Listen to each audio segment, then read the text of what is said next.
Hey everybody, welcome back to the K2N Online Pal School. We are back here on YouTube, and this week we have another episode of the K2N Vlog. So as I had said last week, I was hoping I would film some of this up in Kansas City, and I did not really have time. Once the ball got rolling, I was really low on energy from being outside all day and talking all day. Again, trying to give as much as I can. I was up there when I was on my own time. All I could do was, just eat food and sleep and get ready for the next day. So back here in Florida, today is Tuesday as I'm filming this. I had a whole day Monday to try and recuperate, early flights, and then going right back into my normal Monday schedule with running the club and doing some appointments. And so today, I feel like I've been sleeping all day, just trying to get caught up on that fatigue. But overall, wonderful, wonderful experience, just like the first trip to Kansas City. The first trip, mostly small boat related, right? Working OC1s, working surf skis, doing some tandem boats, but for the most part, it is small boats in particular. And this time going up and working with Slap Dragons out at Wyandotte Lake in the Kansas side of Kansas City, working with a full actual dragon boat team. The clinics for the team were on Saturday and Sunday, and then Friday I was at Shawnee Lake doing one-on-one lessons all day as well. Working in a team dynamic is obviously quite a bit different than working with individuals one-on-one or doing a group of individuals, right? Now you have a group that wants to operate as a group and trying to get everybody onto the same exact page while also nurturing everybody's individual skill sets, abilities, leverages, body types, movement limitations, all of this coming together to some middle ground where they can all operate well and function well as a team. So just like with the last Kansas City clinic, right, I wanted to kind of outline how I structure these team group clinic and some of the time allocation that goes into what we're doing, how we're doing it, and some of the end goals that we're looking for, as well as some of the components to think about if you are teaching in a club dynamic or being taught in a club dynamic, things that you should be kind of aware of so that you know that you're giving as much as you can and that you are receiving as much as you can in these environments. It takes a relatively unique skill set and structured lesson plan to be able to reach different skill levels in the same clinic, right? Many times you will see people segregate different skill levels for different sessions because it's almost like you have to start speaking a different language when you're working with your more adept paddlers versus paddlers that are brand new. So this is something that I have to deal with here at K2N all of the time, right? We'll have paddlers that have been with our organization since 2018,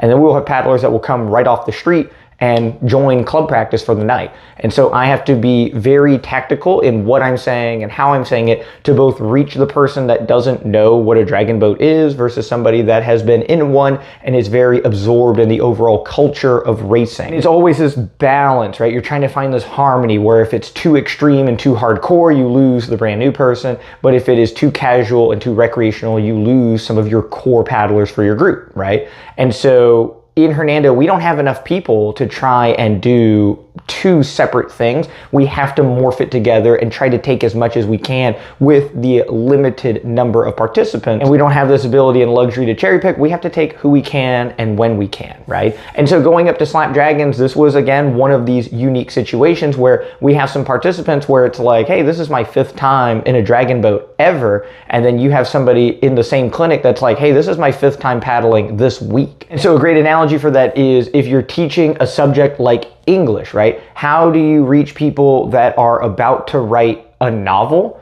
at the same time that you're about to reach people that are learning to hold a pencil and write down their first words ever? And being able to give information that is just as fascinating for both sides of the spectrum is incredibly difficult, right? And so this is one of the challenges that, coaches are presented with. And this is one of the major hurdles that I was really strategizing about as I was going up and preparing the overall rubric, lesson plan, and game plan. The primary thing is just kind of how you deal with these questions, right? Your ability to be clear and concise allows you to quickly answer very simple and basic questions to allow the group to move on. And sometimes how you explain that is very interesting to people watching you explain it to a new person, right? So your more experienced people may know the same idea, but it becomes fascinating on how they say it and when they say it and what are the movements they're doing when they say it. And now this is something that they learn, so when another new person asks a question, the people that are watching are now equipped to give them the same information that you just gave them. At the same time, keeping the principles, keeping the ideas, and keeping the concepts basic enough in a sense that people that are not doing them are like, wow, this revolutionizes my stroke and I'm 5 or 10 years into the process.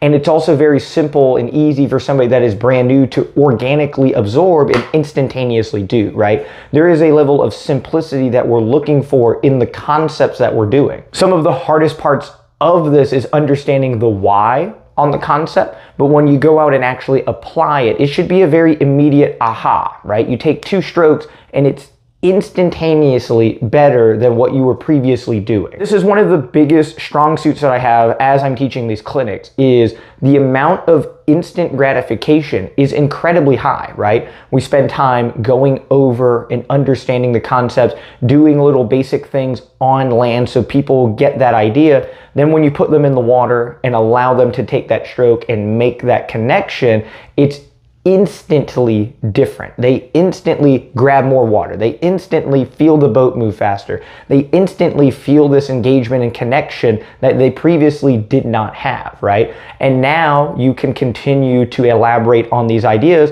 and they can take a lot of steps forward in an incredibly short amount of time. So for the structure of this, we ended up doing 2 sessions per day, right? So we had a 3-hour session, lunch, 3 more hours. And then it was the same exact group on a second day doing the same thing. So we have 4 sessions, each of them about 3 hours in duration, 12 hours of total coaching. So in this structure, there is plenty of time for everything, right? As we got down to the final day and the final session, we're all looking around and everybody is completely absorbed of information. We've been on the water for hours and hours and hours at this point. And so we were able to actually cut it a little bit early and nobody had any complaints. Hey, do we have any last questions? And every stone had been turned, that they understood every concept that they wanted to and had ample time to go out there and apply it. So in the first session, of course, I do an introduction and introduce myself. There are many people there that have never heard of me before or have heard of K2N, right? And this is awesome, right? It's the same thing when we pull people out here in Hernando. They have no idea like how into the sport I am or my coaching prowess. They are judging me based on the quality of information I'm giving them face to face, right? I don't tell them, hey, I'm like this really good coach, you should look me up on YouTube. They don't find out that information until later, right? It is not important or relevant now. We need to make these steps forward and you have to judge me based on the quality of what I'm saying. Going over the concepts is one of the biggest things. Once people understand what they're trying to do and why they're trying to do it, you now open up the door for them to attempt to do it, right? Especially when you have people that are using technique that may be dated or incomplete. Now, when you give them a little bit more information, it expands their mind a little bit. They're like, I haven't thought about it like that, but you still have this level of apprehension. So we put the paddlers into a chair and give them a paddle. And there's a lot of concepts that I want them to physically feel, right? And so I can kind of emulate the resistance of water as they go through these positions and think about moving their hips, pushing their top hand down, utilizing the paddle in a specific way. And so now when I'm holding it, they can feel it, right? Now the seed of that idea has been planted. They understand the concept, they have felt the concept, and the final step is to put them into a boat and have them go through it in an organic way out on the water. And then that's the final piece of the puzzle on that first session, is putting them on the water and making sure everybody feels what we're trying to go through in that session, right? And so going through different drills in the team setting, one of my favorite ones is having small sections of the boat paddle. This means that they are going to find more pressure, the water is heavier in a sense, and it's easy for them to connect and feel these ideas. Now we have more people paddling. As the boat is moving faster, it is harder to feel this pressure, to feel these concepts. The seed has been planted. They know what they want to try and do. Now we have to do it when the environment changes. Now when everybody paddles together, this is the time where we want to really feel those ideas very coherently with everybody.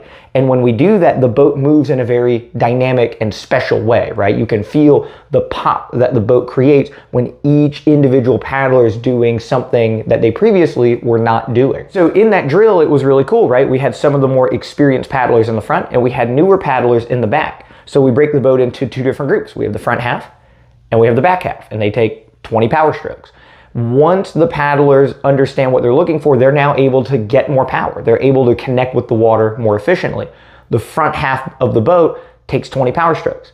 Now the back half of the boat takes 20 power strokes, and when they were done, everybody in the front turned back to look to make sure who was in the back, right? Because based on how they were moving the boat, you would not assume that a lot of them were first-time, brand new paddlers that have only been in the boat a very limited number of times, right? They have made a meaningful connection with the stroke using their movement that by feel alone, you would assume they were experienced paddlers. This is the whole point of the clinic, right? We're trying to expedite that learning process. When you watch them, right, you can clearly see they're a novice, but when you feel that paddle stroke interact with the water, they understand what they're trying to do and actually do it. Now it feels like somebody is very experienced back there. Already in the first session, we had brought the skill level of the brand new paddlers all the way up. At this facility, we were able to have a TV set up. There was a pontoon boat filming us on that first session, and we were able to go through and watch the footage from session 1.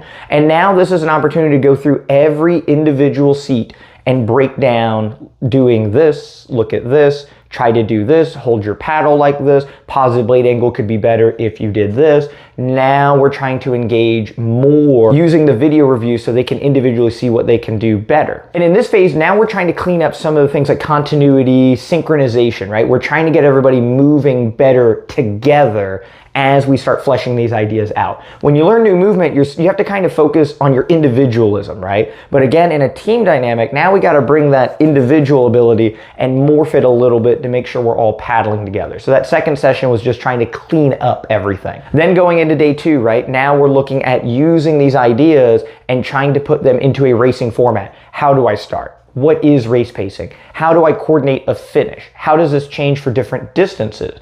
All of these are now ideas that we try to implement in using these foundational skills. Being able to use your legs and hips more efficiently finds you more power and you get through the stroke faster. And now we can all also recover a little bit quicker and get to the next stroke faster. The idea of paddling faster is much less daunting because we're using our bodies so much more concisely as a team. So that was a big learning curve. You have a crew that is having inefficiencies with some of their movements, and so now their stroke rate is very low. As we clean up all these little ideas, especially with their newer paddlers, they all move faster, easier. So now the stroke rate climbing is now not a big ask. It's just a natural thing that occurs. For this clinic, they decided that they wanted me in the boat to use as a visual example as we went through. And I felt like that was actually really nice because I could use some of the visual cues that I'm doing and try to give them good examples and bad examples. So when I chose the paddle when I went out there, I actually chose a paddle that was a couple of inches too long on purpose.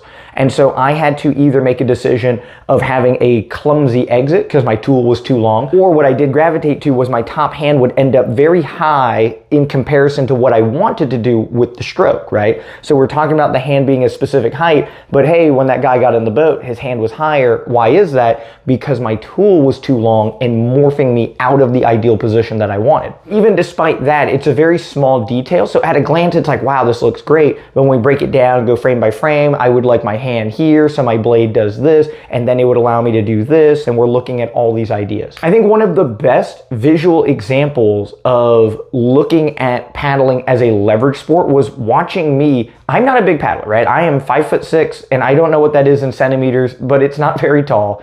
But when we go through the motion and we break it down, out of all of the paddlers in the vessel, I am not one of the tallest by any stretch of the imagination, but my power triangle that I create with my arms is literally the largest out of everybody in the crew. It's not because my arms are longer or because I'm magically taller as a paddler. It is because I am actively fighting for all of these leverages to be in my favor. So I may be the shortest person in the boat, but I am actually the biggest paddler when it comes to the game of leverages. And that comes from a lot of attention to detail, a lot of years of paddling. It gives this illusion where, again, you would think that my leverage points are not that great, but I am fighting for them. So now I have acquired the best ones in the boat. So now stroke to stroke, we get the positive blade angle, keeping the power triangle throughout the stroke, and I have the largest one from the start to the end of the stroke exiting the water quickly. There are a lot of things that you can see like, hey, I want to start looking like that. What do I have to adjust? Moving the arms around, everybody can see